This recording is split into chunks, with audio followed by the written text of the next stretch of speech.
उत्तर प्रदेश के युवाओं के लिए, उन्हें डिजिटली सक्षम बनाने के लिए हम लोगों ने स्वामी विवेकानंद युवा सशक्तिकरण योजना के अंतर्गत जो चालू वर्ष में उनके लिए टैबलेट या स्मार्टफोन वितरण के कार्यक्रम के लिए धनराशि की व्यवस्था भी इस बजट में की है। और इसके साथ ही एमएसएमई सेक्टर में खासतौर पर जो पुराने कंबल कारखाने थे, उन कंबल कारखानों को आधुनिकीकरण करने की दिशा में, क्योंकि हर वर्ष हम लोगों को, गरीबों को कंबल वितरण करने के लिए अतिरिक्त प्रावधान करने पड़ते हैं, उसके लिए भी हम लोगों ने इस बजट में इसका प्रस्ताव किया है। आईटी एंड इलेक्ट्रॉनिक्स सेक्टर के लिए विशेष, जिसमें उत्तर प्रदेश एआई मिशन की व्यवस्था, AI centre of excellence, India AI data labs की स्थापना, साइबर फ्रॉड को रोकने के लिए साइबर सिक्योरिटी ऑपरेशन सेंटर की स्थापना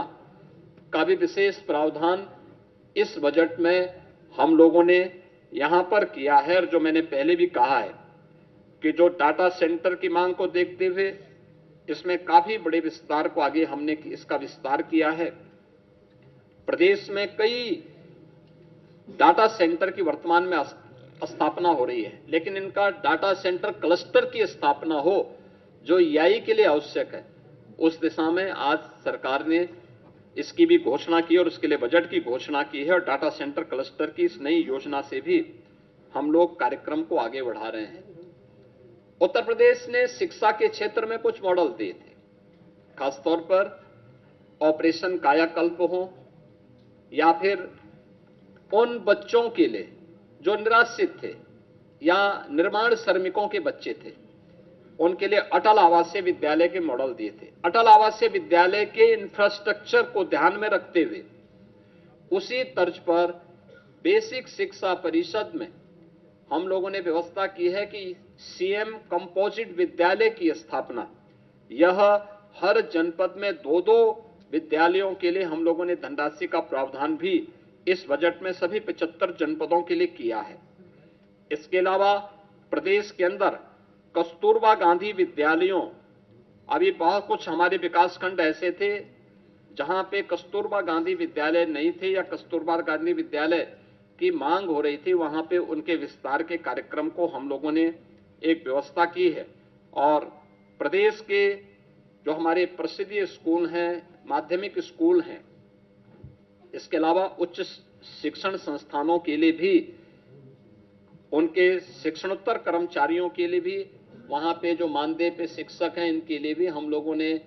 कैशलेस यानी आयुष्मान भारत की तर्ज पर कैशलेस उपचार की व्यवस्था के लिए धनराशि की व्यवस्था भी इसमें की है। सभी प्रकार के शिक्षकों को इसके साथ हम लोगों ने जोड़ा हुआ है, ये सभी चीजें की हैं। आर्टिफिशियल इंटेलिजेंस का उपयोग माध्यमिक स्तर से ही हम करना प्रारंभ करेंगे, इसके लिए धनराशि की व्यवस्था की है। बालिकाओं के लिए निःशुल्क सैनिटरी